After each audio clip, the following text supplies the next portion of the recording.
The day before my 40th birthday, I had a panic attack. Did something bad happen? No. It happened because nothing did.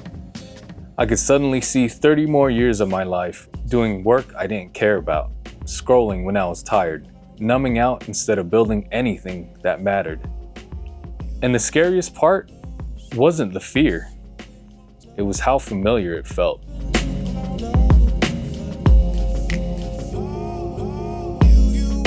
We talk a lot about burnout, about stress, about needing balance.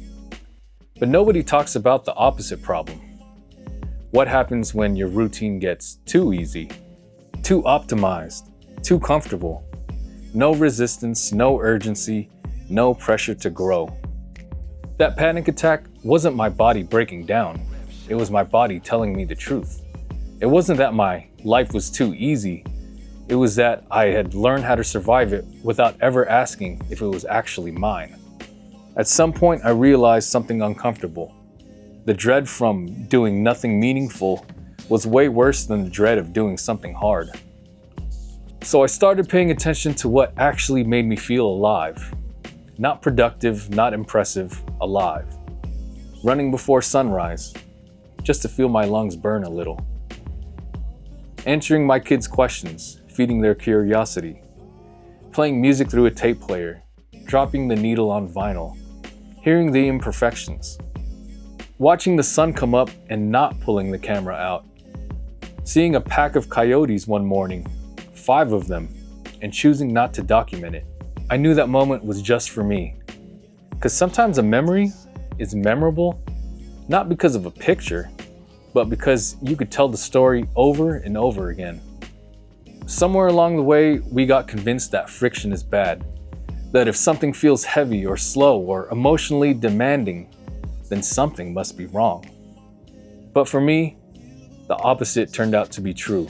The emotional roller coaster of building something real, the uncertainty, the doubt, the long nights, that actually did more for my mental health than the frictionless life I was living before. Shortcuts didn't save me. Instant gratification didn't heal me. It just kept me distracted. Reaching 40 forced a question I couldn't dodge anymore. Not, am I successful? But, am I actually living the way I want my kids to see? I accomplished my number one goal in life, to build a family. But goals aren't about arriving. They're about how you live once you get there.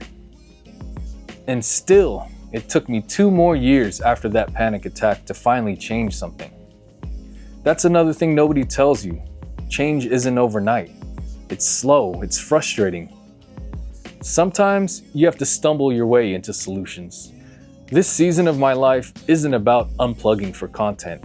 It's not about nostalgia. It's not about rejecting technology.